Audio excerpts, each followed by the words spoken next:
Moi aujourd'hui je vais vous parler de mon travail, et mon travail c'est d'être chercheur ou chercheuse en neurosciences. Alors si je dis chercheur à la place de chercheuse, c'est parce que j'utilise souvent les deux dans le métier sans grande différence, mais les deux se disent, il n'y a pas de souci avec ça. Alors ce dont je vais vous parler aujourd'hui, ça va être donc de mon parcours d'abord, de comment je suis arrivée à avoir mon doctorat en neurosciences, quel parcours j'ai suivi. Je vais vous parler aussi de ce que je fais au quotidien dans mes recherches, des questions que je me pose. Je vais vous parler des stages que j'ai faits avant de faire ma thèse. Donc je vais vous expliquer un petit peu tout ça, que vous ayez un petit peu une vue globale de quelles sont les questions qu'on peut se poser en neurosciences, en recherche en neurosciences en tout cas, et comment on fait pour y répondre globalement. Du coup, la présentation, je vais la dérouler. Si vous avez des questions pendant la présentation, vous n'hésitez pas à m'interrompre ou me poser des questions pendant la présentation. Quand elles vous viennent, vous levez la main, vous me dites si vous êtes focus sur la présentation. Mais vous n'hésitez pas à poser des questions pendant. Et après, on pourra discuter après si vous voulez attendre la fin de la présentation pour poser vos questions aussi. Mais n'hésitez pas à m'interrompre. Voilà. Ok. Alors, donc, je me présente, je m'appelle Sarah Marchand, je suis donc docteur en neurosciences depuis un mois, ce qui veut dire que j'ai soutenu ma thèse. Donc la thèse, c'est un projet sur lequel on travaille pendant plusieurs années, en général c'est entre 3 et 6 ans en fonction des domaines. Moi, ma thèse, j'ai travaillé dessus pendant 4 ans. Donc pendant 4 ans, en fait, on prend une question de recherche et on a 4 ans et un budget pour répondre à la question de recherche. Donc, je vais vous le détailler un petit peu plus tard. Mais à l'issue de ces 4 ans, on soutient la thèse, donc on a une présentation devant un jury qui nous pose des questions, et à la fin on nous attribue le titre de docteur. C'est un diplôme qui atteste qu'on a atteint un niveau Bac+8. Donc c'est un diplôme de niveau assez élevé et qui va après nous permettre d'accéder à des postes et de travailler en tant que chercheur.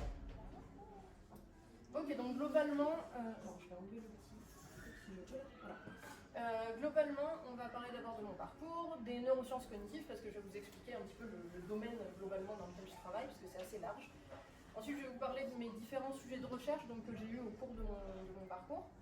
Ensuite, je vais me recentrer sur le sujet de thèse, globalement, sur quoi j'ai travaillé pendant ces 4 dernières années. Je travaille avec les singes, entre autres. Donc je vais faire une petite parenthèse sur pourquoi est-ce qu'on étudie les singes dans la recherche en neurosciences, parce que ça me paraît important de parler de pourquoi c'est important d'avoir ce type de ce qu'on appelle des modèles en neurosciences, donc cette espèce sur laquelle on peut travailler. Ensuite, je vais vous parler très globalement des résultats que j'ai eus, parce que c'est dommage de vous parler de la question et de comment on fait si c'est pas pour vous dire ce qu'on a trouvé à la fin. Donc ça va pas être la partie la plus importante, mais je vais l'évoquer quand même. Et ensuite, je vais vous parler rapidement du quotidien de chercheur ou chercheuse, parce que c'est quelque chose qu'on a du mal à se représenter quand on n'est pas du métier, même pendant mes études, c'est quelque chose que je ne me représentais pas trop. Donc je vais vous expliquer un petit peu comment ça se passe quand on travaille en tant que chercheur ou chercheuse. Et je vous parlerai après de ce qu'on peut faire quand on a une thèse. Et voilà, et après vous pourrez me poser vos questions, vous pouvez encore une fois me poser pendant. Oui. Alors, on va y venir, mais pour te donner une première idée, les neurosciences, très globalement, ça va être l'étude du cerveau, mais pas seulement du cerveau, mais aussi de la manière dont il est connecté avec tout le reste du corps. Donc en fait, on va étudier le cerveau, la moelle épinière, qui est juste en dessous du cerveau pour faire passer les messages du cerveau, et ensuite tous les nerfs qui vont aller partout dans ton corps pour envoyer des messages ou recevoir de l'information. Donc quand tu touches un objet par exemple, tu sens la texture de l'objet, tu sens que tu touches quelque chose de dur. Donc là, tu vas avoir des nerfs dans ta main qui vont envoyer un message jusqu'à ton cerveau pour te dire là je sens qu'il y a quelque chose de dur. Donc ça marche dans les deux sens, ça va de l'extérieur vers ton cerveau et du cerveau vers l'extérieur. Par exemple, si je veux attraper mon téléphone, je vais devoir, dans mon cerveau, préparer un petit programme qui va dire il faut bouger tel muscle, regarder où je vais, avoir une coordination entre le regard et l'œil pour pouvoir aller attraper mon téléphone. Donc, voilà. On a des messages qui vont dans les deux sens. Donc ça, c'est l'étude du cerveau et de toutes ces connexions vers le corps. Et après, plus globalement, c'est aussi le comportement, comment on se déplace dans l'espace, comment on observe l'espace, comment on communique entre nous. C'est vraiment toutes les interactions qu'on va avoir. Donc c'est super large, les neurosciences. Donc en général, quand on travaille sur des sujets, c'est beaucoup plus précis que ça, parce qu'on ne peut pas tout étudier. Mais voilà. Alors donc, mon parcours pour commencer, ce qui va vous parler le plus, ça va être de commencer au niveau du bac. Moi j'ai eu un bac scientifique, alors je ne sais plus comment sont fabriqués maintenant les différents parcours. En tout cas, j'ai fait un bac scientifique avec option SVT, donc c'était ma spécialité. Donc j'étais spécialisée déjà dans la biologie, les sciences de la vie et de la terre, donc ça c'était le point de départ on va dire. Après le bac SVT, moi je voulais faire médecine à la base. Donc je suis rentrée en faculté de médecine. J'ai loupé ma première année. J'ai réessayé, j'ai loupé ma deuxième année. J'ai réessayé, j'ai loupé la troisième année, parce que je suis un petit peu obstinée et que j'avais pas envie de faire grand chose d'autre.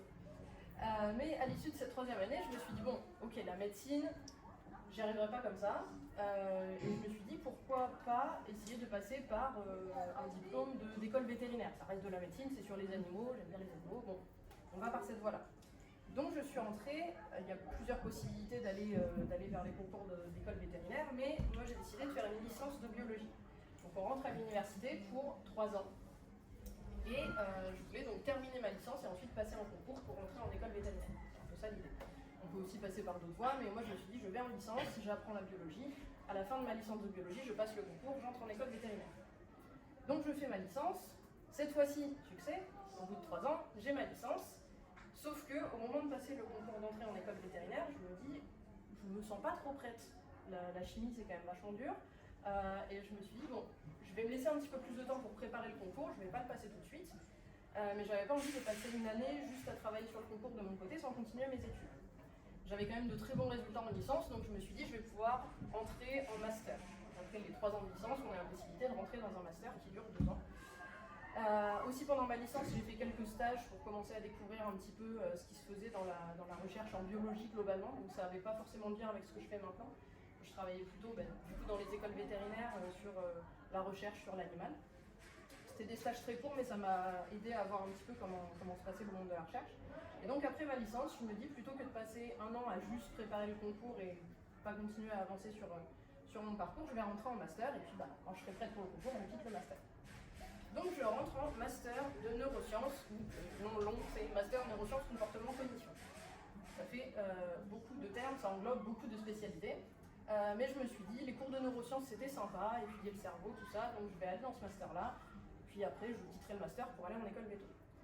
Sauf que, quand le master a commencé, je me suis vraiment prise au jeu du master neurosciences comportement cognition, parce qu'on travaillait à la fois sur l'humain, sur l'animal, sur les cellules, sur les organismes entiers, sur les groupes d'humains ou d'animaux. Donc vraiment, il y avait une diversité d'échelles, en fait, parce qu'on allait vraiment de la cellule et de comment fonctionne une cellule jusqu'à comment fonctionne un groupe de personnes. Donc vraiment, c'était super large comme spectre. Et donc, il y avait de l'humain, de l'animal, etc. Et en fait, je me suis vraiment prise d'intérêt pour ce domaine-là, ce qui fait qu'au final, je me suis dit, je vais le finir ce master, il est vachement sympa. Donc tant pis pour les études de véto, parce que ça m'intéresse beaucoup moins que ça. Donc j'ai fini mon master. Après donc 2 ans de master, donc à ce niveau-là c'est bac plus 5.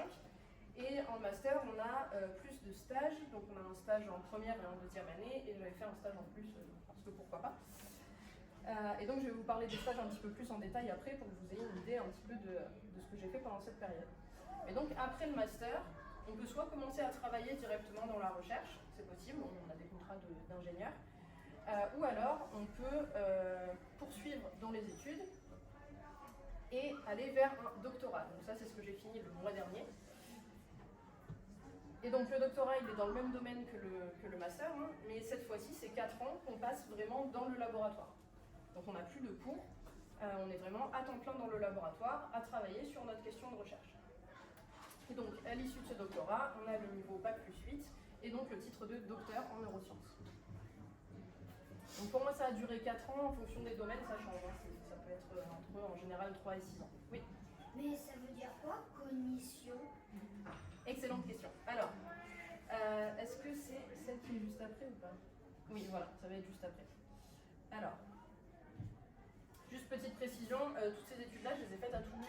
J'ai eu des petites, j'ai fait des stages à l'étranger, je me suis déplacée un petit peu pour les stages, mais globalement mes diplômes ils venaient de l'université de Toulouse et j'ai fait mes études à Toulouse. Alors, les neurosciences cognitives. Donc, je me demandais qu'est-ce que c'est la cognition. Alors, effectivement, dans ce terme, il y a neurosciences et cognition. Donc, neurosciences, j'ai commencé un petit peu à expliquer ce que c'était. La cognition, c'est très lié aux neurosciences, mais là, je vais vous expliquer les deux un petit peu l'un en rapport à l'autre. Donc, en fait, les neurosciences, là, j'ai pris une définition du CNRS. Donc, le champ disciplinaire, donc le domaine des neurosciences, ça concerne l'étude du fonctionnement du système nerveux depuis les aspects les plus élémentaires, donc moléculaires, cellulaires et synaptiques, attention, on va pas compliquer, jusqu'à ceux plus intégratifs qui portent sur les fonctions comportementales et cognitives. C'est pas très compréhensible comme ça. Donc ce que je disais, c'est qu'en neurosciences, on étudie le cerveau et toutes les connexions qu'il y a vers le corps, donc les nerfs. Et donc on étudie depuis les cellules, donc là ce qui est représenté comme cellule, c'est un neurone. C'est les cellules qu'on va retrouver dans le cerveau qui vont permettre de communiquer les signaux et envoyer de l'information et recevoir de l'information. Donc là, on a les neurones et on va étudier toutes les échelles qu'il y a entre les deux jusqu'à l'individu entier, donc par exemple au mouvement, ce que je disais tout à l'heure. Donc ça, c'est pour les neurosciences, on voit à peu près de quoi on parle. Maintenant, la cognition, c'est un petit peu plus compliqué. Les sciences cognitives, ou la cognition, c'est un ensemble de disciplines. Donc déjà, c'est pas une seule matière, c'est plusieurs disciplines qui sont regroupées. Et en fait, on étudie dans ce domaine-là et on essaye de comprendre plusieurs mécanismes. Donc là, je vous les ai illustrés en me basant sur cette définition. On va étudier plusieurs mécanismes. On va étudier par exemple la pensée et la prise de décision. Ça, c'est notamment chez l'humain, mais il y a aussi des études chez les animaux. On va étudier comment est-ce qu'on produit de la pensée, quand on réfléchit à comment former une phrase, comment est-ce que le cerveau fonctionne, est-ce qu'il y a des régions qui sont faites pour ça dans le cerveau, pour construire le langage. Aussi pour la compréhension, comment est-ce qu'on comprend ce que quelqu'un nous dit, comment est-ce qu'on comprend ce qui est écrit quelque part, comment on apprend une langue, et aussi la prise de décision. Comment est-ce qu'on choisit de prendre un t-shirt plutôt qu'un pull le matin. Voilà. Donc, tous ces mécanismes-là, on essaye de comprendre comment ça fonctionne. Ensuite, il y a tout ce qui est lié à l'observation et à la compréhension. Donc là, ça va être comment est-ce que fonctionne la vision, comment est-ce qu'on regarde quelque part, on arrive à avoir un message envoyé au cerveau et on arrive à traiter ce qu'on voit. Comment est-ce qu'on entend aussi, comment est-ce qu'on a des sensations tactiles, tout ça. Donc tout ça, c'est toute la perception de l'environnement. Et comment est-ce qu'on le comprend aussi, comment est-ce qu'on interprète quelque chose. Pourquoi quand on a un feu rouge, on sait qu'il faut s'arrêter. Comment fonctionnent ces systèmes-là. Après, il y a aussi tout ce qui touche à la mémoire, par exemple. Donc là, c'est vraiment des exemples de ce la mémoire, par exemple, comment est-ce qu'on peut faire en sorte que des élèves mémorisent plus facilement ou plus efficacement leurs cours ou leurs leçons. Comment est-ce que fonctionne la mémoire, comment est-ce qu'on garde des souvenirs, pourquoi il y a des choses dont on se souvient et d'autres qu'on oublie, par exemple. Et ensuite, par exemple, la communication. Comment est-ce qu'on communique entre individus, que ce soit par du langage parlé ou par des signes, ou comment est-ce qu'on regarde quelqu'un, on voit qu'il est un peu triste, comment est-ce qu'on comprend tout ça. Donc ça, c'est un exemple de thématiques qui sont étudiées dans les sciences cognitives.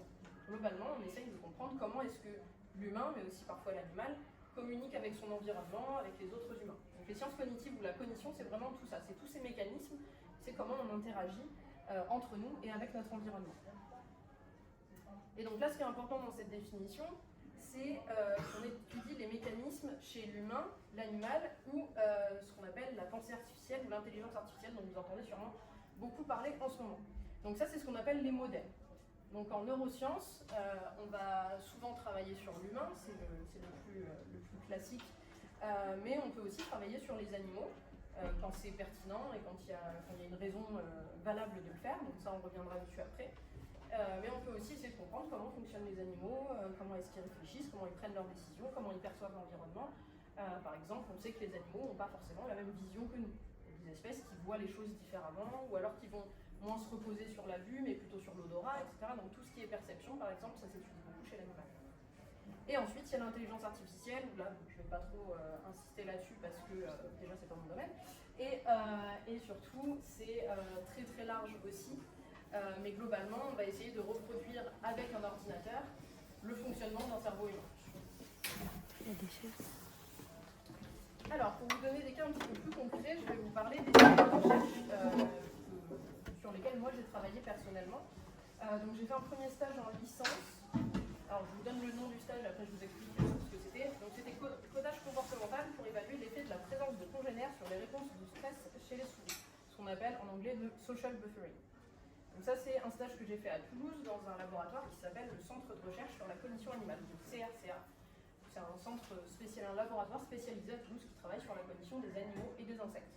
Ils ont surtout des souris, des abeilles, des fourmis, qui travaillent un petit peu sur tout ça. Et donc dans ce laboratoire, et notamment dans ce stage, ce qu'on m'a demandé de faire, on m'a donné des vidéos de souris qu'on avait enregistrées au laboratoire. Elles étaient soit toutes seules, soit par deux, soit par quatre. Et il fallait d'abord trouver quels étaient les signaux de stress.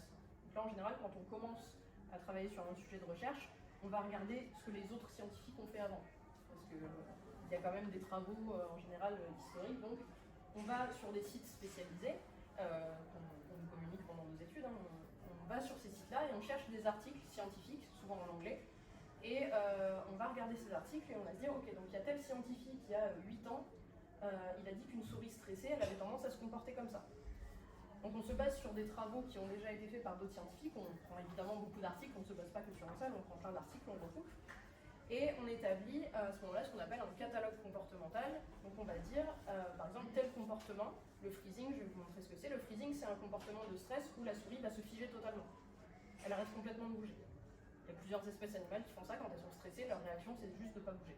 Donc ça c'est du freezing. Donc on va dire, alors quand une souris est complètement immobile pendant au moins une seconde, on va considérer que c'est du freezing, par exemple. Ça c'est une manière de développer un catalogue comportemental. Donc on fait un catalogue avec plusieurs comportements comme ça, qu'on sait être associés au stress, et ensuite on va aller regarder dans les vidéos, on va suivre chaque souris, et on va noter à chaque fois qu'elle fait un comportement de stress, et combien de temps ça dure, etc. Et donc ensuite on fait ça sur les souris qui sont toutes seules, les souris qui sont par deux, les souris qui sont par quatre, et on regarde est-ce que finalement quand il y a plus de souris, est-ce qu'elles sont moins stressées parce que le fait d'être avec des congénères, ça les détend, ça les rassure. Donc ça c'était un petit peu le sujet. Et donc là, pour vous montrer du freezing, donc là, c'est pas des images qui viennent du labo, hein, c'est des images libres sur internet. Là, on a du freezing, la souris ne bouge plus du tout. Après, elle se remet un petit peu à bouger, hop, freezing. Elle rebouge un petit peu, freezing. Voilà. Donc ça, c'est une souris, quand elle est dans une situation de stress, c'est quelque chose qu'on voit souvent, là, ces réactions-là de freezing, où elle s'immobilise totalement et juste elle est à l'écoute de son environnement. Donc ça, c'est le type d'analyse qu'on m'a demandé de faire en stage. Mon premier stage donc en neurosciences, c'était là-dessus. Ensuite, j'ai fait dans le même laboratoire mon stage de Master 1. Donc là, après la licence, comme je vous le disais, on rentre en Master. Donc là, c'est vraiment spécialisé neurosciences. Et pendant ce premier stage, donc c'était 2 mois, et c'était encore sur le stress, c'était dans le même laboratoire. Et ce qu'on me demandait cette fois-ci, enfin la question de recherche, c'était est-ce qu'un groupe de souris qu'on va confronter à des stress aigus vont présenter des symptômes qui vont être similaires au syndrome de stress post-traumatique. Alors, pour vous expliquer ce que c'est le syndrome de stress post-traumatique très rapidement, c'est quand il y a un événement traumatique qui arrive, ça se retrouve par exemple chez des soldats qui sont partis à la guerre, qui sont choqués par ce qu'ils ont vu, ce qu'ils ont vécu, et par exemple quand ils vont entendre un gros bruit, même s'ils sont rentrés chez eux depuis des années, ils vont entendre un gros bruit, ça va leur rappeler des bruits d'explosion, et ils vont se mettre à avoir très peur d'un coup alors qu'ils sont dans un environnement qui est absolument en sécurité, il n'y a pas de souci. Mais le fait, en fait, le choc a été tellement violent au moment où ils ont vécu ces explosions, où ils ont vécu la guerre, que leur mémoire va avoir une manière un peu différente d'enregistrer l'information. Et donc, quand ils vont avoir un seul indice, donc un gros bruit, ils vont avoir l'impression de revivre un moment traumatique. Et donc, ils vont avoir des sensations de stress, de peur, etc. Ça, c'est le syndrome de stress post-traumatique. On a un seul indice d'un événement qui va rappeler, en fait, raviver un souvenir traumatique. Et donc ça, il y a beaucoup de recherches là-dessus sur l'humain pour essayer de trouver des moyens de fournir des médicaments à ces gens-là qui vont permettre de calmer ces épisodes de peur. Et pour tester les médicaments, vu qu'on ne peut pas le faire directement sur l'humain, on va vous faire un cours de loi éthique parce que je le fais à d'autres étudiants en licence et c'est très long de faire des cours entiers là-dessus. Mais globalement, on n'a pas le droit de tester des médicaments directement sur l'humain. Depuis longtemps, il faut d'abord le tester sur les animaux. Et donc, pour tester sur des animaux, il faut qu'ils aient des symptômes similaires, pour qu'on puisse voir si on peut, grâce aux médicaments, enlever ça. Donc, dans ce même laboratoire, il a fallu que je développe un protocole pour déclencher ce syndrome-là chez la souris, et ensuite mesurer combien les souris étaient stressées quand on les exposait à ces éléments-là, pour voir si ça ressemblait à du syndrome de stress post-traumatique ou pas. Et donc, après, il fallait tester avec des médicaments. Ça, c'est quelque chose que je n'ai pas fait pendant mon stage, mais c'est la suite que l'équipe voulait donner à ça. Donc pour stresser les souris, il y a plusieurs manières, il y a plusieurs protocoles qui existent, je ne vais pas insister sur cela, mais globalement un exemple c'est de les mettre dans une cage avec une petite grille qui va envoyer un tout petit choc électrique. Alors ça leur fait pas mal, mais juste ça les stresse et ça les surprend.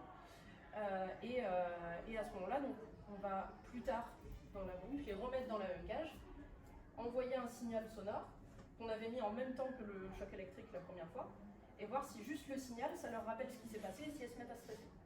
Ça, c'est une manière d'engendrer du stress. Une autre manière de mesurer le stress chez les souris, par exemple, c'est utiliser ce type de labyrinthe. Vous voyez, il y a 4 bras. On met la souris au milieu, là sur la petite plateforme centrale là. Et en fait, il y a 2 bras qui sont couverts avec 3 murs et 2 bras qui sont complètement ouverts. En fait, une souris, quand elle va être assez détendue, elle ne va pas avoir de problème à aller dans les bras qui sont ouverts, parce qu'elle va se sentir en confiance. Par contre, une souris qui va être stressée, elle va passer beaucoup plus de temps dans les bras qui sont fermés, parce qu'elle va avoir très peur d'être exposée à l'extérieur et qu'il y ait une menace. Donc en fait, ce qu'on va faire sur nos souris stressées, on va les mettre au milieu du labyrinthe et on va compter combien de temps elles passent dans les branches ouvertes ou dans les branches fermées. Donc on va voir si elles sont plus ou moins stressées. C'est une manière de le mesurer, mais il y a énormément de tests qui existent, notamment chez les souris pour ça. Et donc mon dernier stage, qui était celui de ma 2e année de master, donc celui-là il durait 6 mois et j'en ai profité pour partir en Autriche, parce que pourquoi pas. Et il existe donc des systèmes, notamment la structure Erasmus, qui permet de financer les étudiants pour qu'ils partent à l'étranger, parce que moi j'avais pas l'argent pour partir à l'étranger. Donc j'ai demandé une bourse Erasmus et j'ai pu avoir donc un financement. Ils m'ont envoyé de l'argent tous les mois pour que je puisse aller en Autriche et vivre là-bas le temps de faire mon stage. Et donc là j'ai voulu changer un petit peu parce que les souris ça m'intéressait plus trop, j'étais pas très à l'aise à travailler avec ce modèle-là. Donc je me suis dit je vais aller sur autre chose, je vais travailler avec des chiens. Et donc là j'ai eu une problématique complètement différente. Et c'est là que vous voyez à quel point les neurosciences c'est large, parce que là ça se rapproche plus de la psychologie. Là ce qu'on cherchait à savoir c'était si le chien pouvait adapter son comportement en fonction de ce qu'un humain sait ou ne sait pas. Je vais développer ça un petit peu plus. La tâche que je vais vous présenter là, c'est quelque chose, un exercice qu'on présente aux humains, aux enfants en général. Et en fait, on leur raconte cette petite histoire, on leur dit, voilà, il y a 2 personnes, il y a Sally et il y a Anne. Sally, elle a un petit nounours, et elle a un petit panier, et Anne, elle a une boîte. Sally, elle décide de mettre son petit nounours dans son panier, et puis elle s'en va, parce qu'elle a oublié quelque chose. Et pendant qu'elle n'est pas là, Anne prend le nounours, et elle le met dans sa boîte à elle. Et puis elle repart. Ensuite, Sally revient, et elle veut récupérer son nounours. Et là, la question qu'on pose à l'enfant qu'on teste, c'est où est-ce que Sally va aller chercher son nounours? Et donc là, théoriquement, vous vous dites, bah, elle va le chercher dans le panier. Parce que pour elle, il était dans le panier, donc elle n'a pas vu qu'il a été déplacé. Donc elle va le chercher dans le panier, elle ne va pas le trouver. Mais en fait, chez des enfants qui sont assez jeunes, ils n'arrivent pas à se mettre à la place de quelqu'un d'autre. Ils n'arrivent pas à se dire, ah ben, c'est vrai que le nounours il est là, mais Sally, elle n'a pas vu elle. Donc elle ne peut pas savoir, donc elle va aller chercher là où elle l'avait mis à la base. Et ça, les enfants jeunes n'arrivent pas à le comprendre, n'arrivent pas à se mettre à la place de quelqu'un d'autre. Donc eux, ils vont se dire, moi je l'ai vu, le nounours il est dans la boîte, donc elle va aller le chercher dans la boîte. Et donc ça permet de voir à partir de quel âge les enfants arrivent à se mettre en fait à la place de quelqu'un d'autre. Donc ça, c'est plus de la psychologie. Maintenant, moi mon objectif c'était de faire ça, mais chez le chien. Sauf que c'est beaucoup plus compliqué, parce qu'en termes de communication, on est un peu limité. Donc en fait, j'avais 2 boîtes. Donc j'ai laissé le panier et la boîte. Et en fait, j'entraînais les chiens. Quand je mettais une petite récompense dans le panier à gauche, il avait le droit d'y aller tout de suite, d'aller la récupérer. Dès qu'on le lâchait, il avait le droit d'aller chercher la croquette ici. Par contre, si je le mettais dans l'autre boîte, il fallait qu'il attende pendant 10 secondes. Et si pendant 10 secondes il ne bougeait pas, j'allais lui donner une récompense. Donc je lui apprenais cette règle-là. Et une fois qu'il avait bien compris la différence entre les 2 boîtes, je mettais la petite croquette dans la boîte attendre et je partais de la salle. Et là, il y a une autre personne qui déplaçait la petite croquette dans l'autre panier, celui où normalement il a le droit d'y aller tout de suite, et je revenais. Et là, on regardait ce que le chien faisait. Parce que vu que c'est moi qui décide s'il y a récompense ou s'il n'y a pas récompense, il est censé suivre ce que moi je pense. Moi, je l'avais posé dans la boîte attendre avant de partir. Donc si le chien arrive à comprendre ça, il doit se dire, ah bah elle n'a pas vu le déplacement, donc je ne bouge pas, elle pense qu'il ne faut pas que je bouge, donc je reste là, et j'aurai une récompense. Si le chien ne comprend pas ça, il va aller directement dans la boîte, parce que croquette, boîte, voilà, aussi simple que ça. Donc ça, c'était vraiment le protocole que j'ai dû développer et les tests que j'ai dû faire sur les chiens pendant ce stage-là. Et ensuite, j'ai mesuré les réponses sur des vidéos, un peu comme j'avais fait avec les souris. Oui. Une fois qu'il allait chercher la croquette, quoi. Il allait absolument chercher la croquette. Donc on espérait qu'on puisse montrer qu'ils avaient cette intelligence-là de se dire non, elle n'a pas vu de non. Ils étaient très basiques, croquette, boîte, voilà, c'était pas beaucoup plus compliqué que ça. Donc après, il y a beaucoup de manières de tester une question de recherche et de voir, de confronter un petit peu différentes expériences pour voir si on peut montrer ça ou pas. Pour nous, ça n'a pas marché. Oui. Vous avez testé sur quelle race de chien? Alors on a regardé dans les statistiques s'il y avait un effet de la race. On n'en a pas vu, mais aussi parce qu'on avait vraiment un échantillon qui était très très large. C'était des races vraiment très variées. On a eu vraiment du gros chien comme vraiment du chihuahua et pas mal de border collie aussi. Mais après, il y a toujours un biais. Donc, le fait qu'on travaille avec des chiens qui appartiennent à des propriétaires, on sait que ça va être des propriétaires qui ont tendance à les entraîner, qui sont très impliqués dans l'éducation de leurs chiens. Voilà. Donc c'est pas la population générale des chiens qu'on a testé, mais en tout cas il n'y avait pas forcément d'effet de la race, on a regardé. Mais il faudrait une étude à part entière pour comparer les races entre elles, pour avoir un certain nombre de chiens de chaque race. Mais là c'était assez varié. Et donc on en arrive à mon sujet de thèse.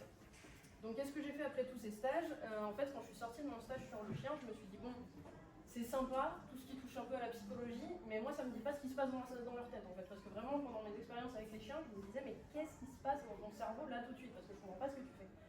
Donc je me suis dit il me faut travailler sur quelque chose où je peux avoir vraiment un visuel sur ce qui se passe dans le cerveau. Et donc je me suis dirigée au CERCO, donc un laboratoire à Toulouse, où j'ai pu travailler cette fois-ci sur l'humain et le singe. Donc pour moi c'était un nouveau modèle, mais j'avais aussi très envie de découvrir ce que c'était de travailler avec les singes. Et donc ça c'est mon sujet de thèse, voilà. C'est le nom de ma thèse.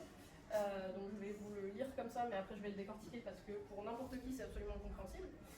Donc le sujet c'était investir l'espace, stimulation visuelle et vestibulaire pour étudier l'intégration corticale du mouvement de soi chez le primate humain et non humain. Voilà. Donc on va décortiquer ça parce que ce sera beaucoup plus simple pour en discuter. Les stimulations visuelles et vestibulaires du mouvement de soi. Alors commençons par là. En fait quand vous vous déplacez dans l'espace, donc là c'est une vue à la première personne, vous vous déplacez, vous avez plusieurs indices qui vous arrivent pour vous dire que vous vous déplacez. Donc la vision notamment, là vous voyez bien que vous voyez les objets qui défilent autour de vous, ça c'est un indice que vous vous déplacez. Vous avez aussi le toucher, par exemple si vous sentez s'il y a un peu de vent, voilà, vous pouvez sentir que vous vous déplacez. Vous avez vos muscles parce que vous êtes en train de marcher, donc vous pouvez sentir vos pas. Vous avez aussi parfois l'audition, si vous entendez des bruits, quand vous vous déplacez, vous pouvez localiser où vous êtes par rapport au bruit, etc. Et vous avez quelque chose qui est un peu moins connu et un peu moins étudié, c'est l'organe vestibulaire. Donc, en fait, c'est ce qu'on appelle communément l'organe de l'équilibre, c'est l'oreille interne, à l'intérieur de votre oreille. C'est un organe qui vous permet de sentir quand vous déplacez la tête. Quand votre tête se déplace dans l'espace, que ce soit parce que vous marchez d'avant en arrière, parce que vous penchez la tête, tout ça, votre appareil vestibulaire, il le détecte. Et c'est ce qui fait aussi, si vous vous levez trop vite, parfois vous avez peut-être une sensation de vertige. C'est ça aussi, c'est cet appareil-là aussi qui envoie ces signaux. Donc globalement, là je vous disais, on a un petit peu toutes ces entrées là qui permettent de sentir qu'on se déplace dans l'espace. Mais moi je me concentre sur la vision et le vestibule. Donc la vision en neurosciences, c'est plutôt bien étudié, c'est plutôt bien connu, on sait comment ça fonctionne.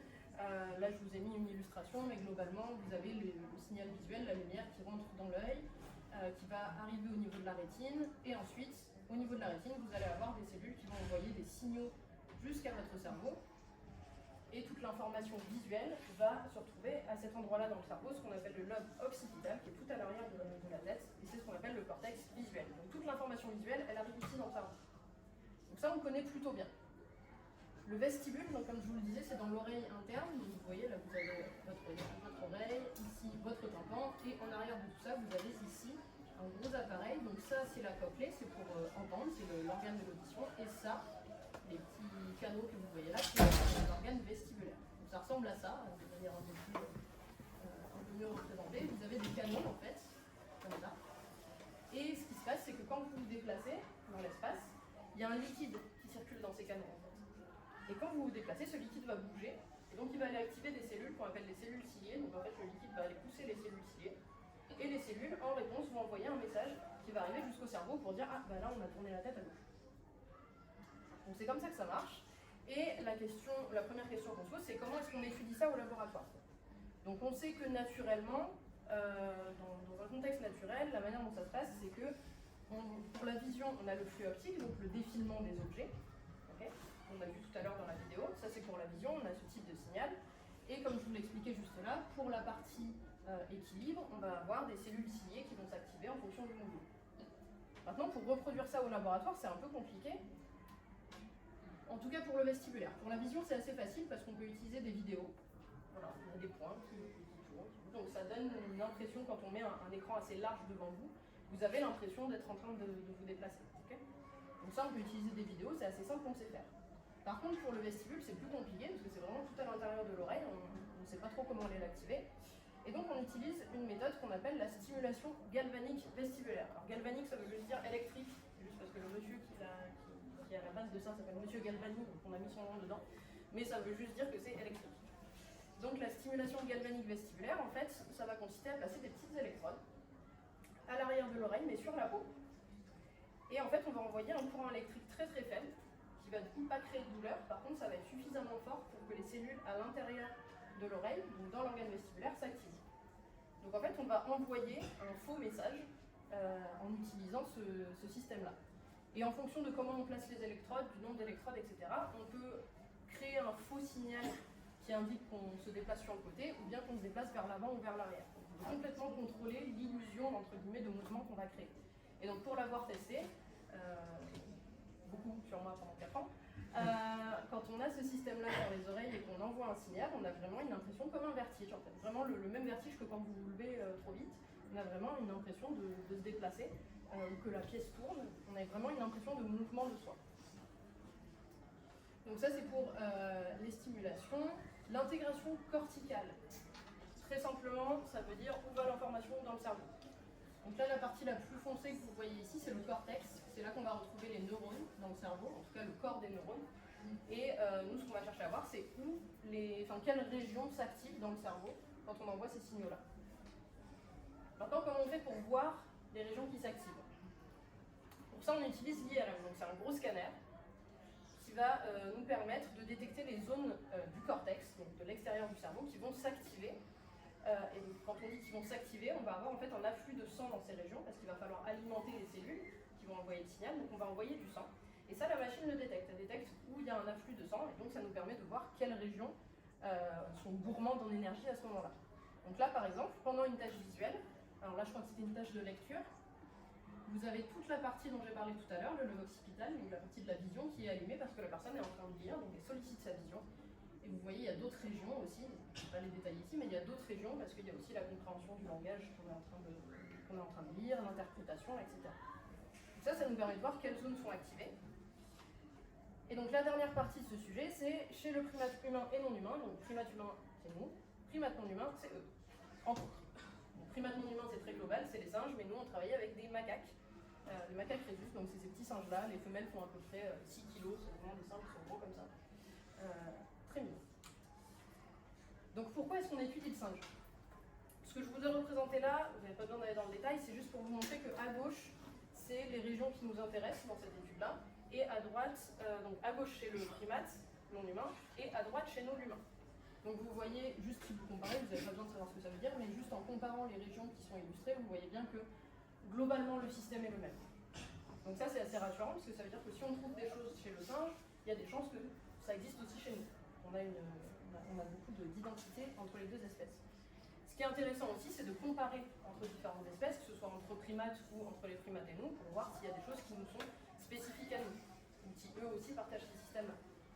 Aussi, vu que les macaques, c'est une espèce qui se déplace beaucoup dans les arbres, leur moyen de se déplacer, leur mode de locomotion est très différent, et donc ça pourrait créer des différences aussi dans le fonctionnement du cerveau, dans les régions qu'on va solliciter.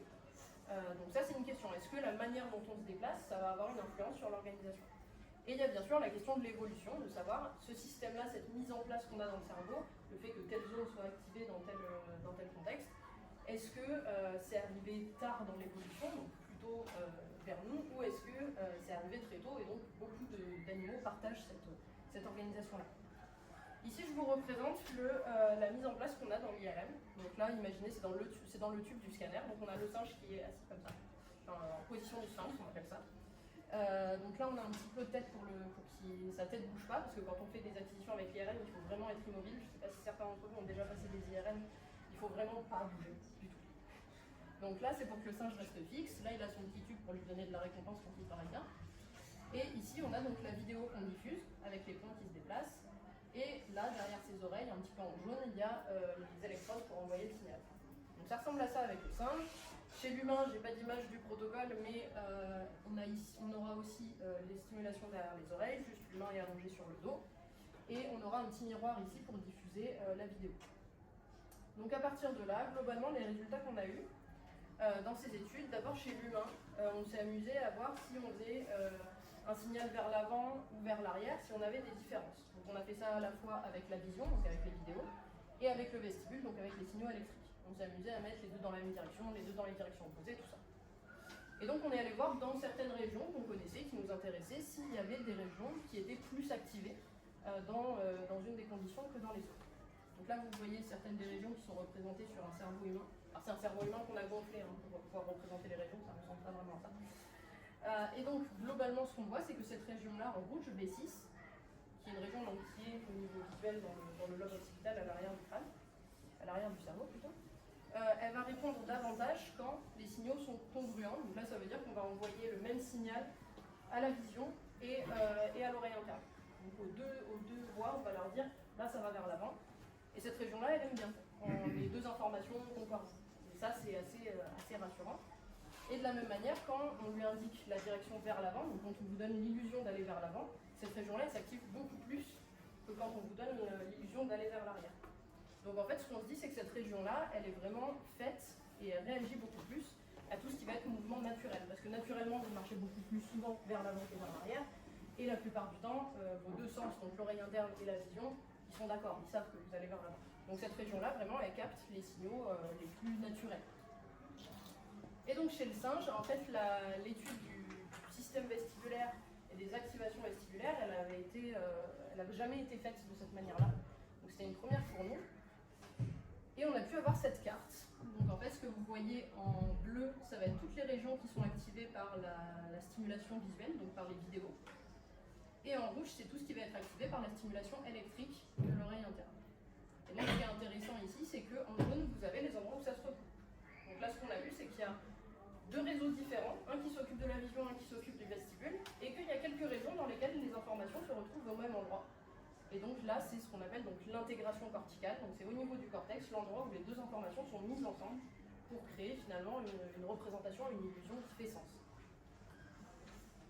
Ok, et donc je vais finir rapidement sur le quotidien, parce que là je vous raconte un petit peu les résultats et les protocoles et tout ça, mais au quotidien, à quoi est-ce que ça ressemble? C'est extrêmement varié, le métier de chercheur ou de chercheuse. Il n'y a pas de journée type, vraiment ça change d'un jour à l'autre en fonction de vos priorités. Et en fonction du domaine aussi. Il y a une grosse partie, c'est du travail expérimental, donc pour moi ça a été beaucoup entraîner les singes pour les amener à l'IRM, parce qu'on ne les met pas dans le scanner comme ça, c'est énormément d'entraînement, c'est des mois et des mois pour les entraîner.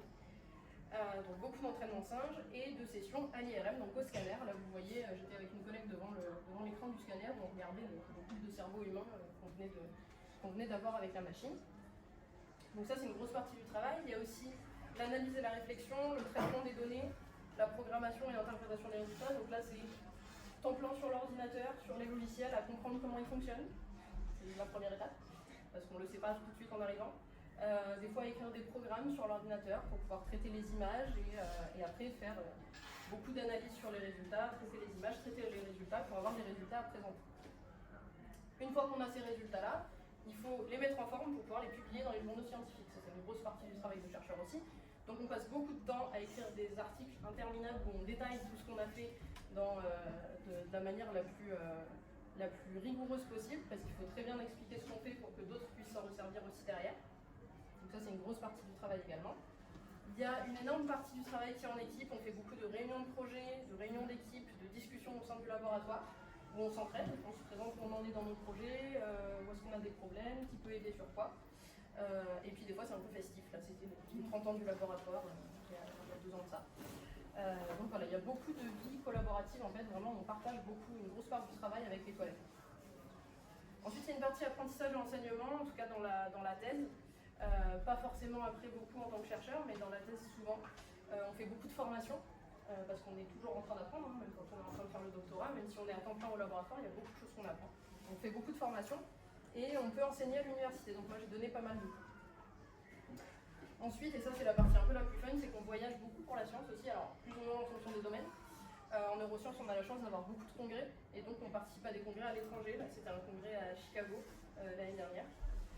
Et j'ai même pu faire un stage de 2 mois au Japon avec une équipe qu'on avait, il y avait des partenaires avec qui on travaillait sur les mêmes sujets, qui étaient au Japon. Et donc je suis partie au Japon pendant 2 mois pour leur montrer comment on faisait ça chez nous.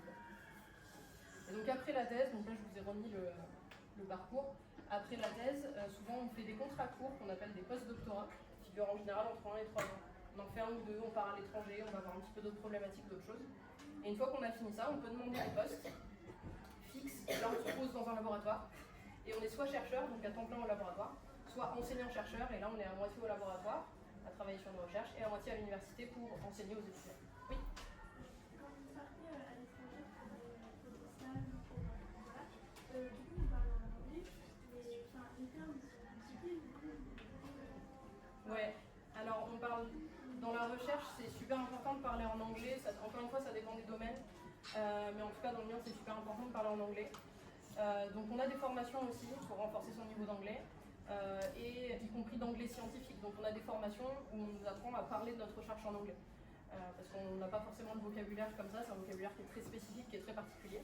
Donc ça on peut l'apprendre en formation, on l'apprend beaucoup en lisant des articles aussi, parce que les articles sont généralement en anglais. Donc on apprend beaucoup de ce vocabulaire comme ça. Et après il y a beaucoup de formations en langue, moi j'ai même fait deux formations en espagnol, parce que pourquoi pas, c'était là, mais voilà. Donc j'ai fait 2 formations en espagnol pour pouvoir aussi parler, expliquer un petit peu ce que je fais en espagnol si un jour j'en ai besoin. En tout cas, il y a des possibilités de se former pour ça. Et donc, en conclusion, et après on aura un petit peu de temps pour les questions, des sujets très très variés en neurosciences. On peut étudier le cerveau, le comportement, les émotions, la vision, la mémoire, tout ce que, voilà, à peu près tout ce que notre cerveau fait. Il y a des recherches dessus. Là, je vous ai parlé essentiellement de recherches théoriques, on va dire, de recherches qu'on appelle fondamentales, parce que c'est ce que je fais. Donc moi, je ne travaille pas sur des maladies, je ne travaille pas sur des patients, je travaille vraiment à comprendre les mécanismes. Mais il y a aussi tout un volet clinique, où on peut travailler sur des pathologies, sur Alzheimer, sur Parkinson, sur des pathologies de la vision. Voilà. Il y a beaucoup de recherches qui existent dans des domaines super larges. C'est un métier qui se fait en groupe, on travaille beaucoup en équipe, on échange, on collabore, que ce soit avec nos collègues de la porte d'à côté ou à l'autre bout du monde. Donc ça c'est un gros avantage je trouve de ce métier. Et c'est vraiment un métier qui est fait pour les curieux parce que on apprend tout le temps. Je vous le disais, en 4 ans de thèse, je pense que j'ai fait 500 heures de formation. L'école doc n'était pas trop d'accord, mais j'ai passé beaucoup de mon temps à faire des formations et à continuer à apprendre pendant que je faisais ma recherche. On touche à plein de domaines, on apprend à faire beaucoup de choses, un peu sur le tas parfois, mais on apprend beaucoup. Et il y a toujours de la place pour des nouvelles questions. En général, on répond à une question, en fait on en a 30 autres qu'on a eues sur le trajet, donc ça nous donne tout le temps des idées de nouvelles choses à faire. Et du coup, si vous avez d'autres questions que vous ne m'avez pas posées pendant la présentation, n'hésitez pas.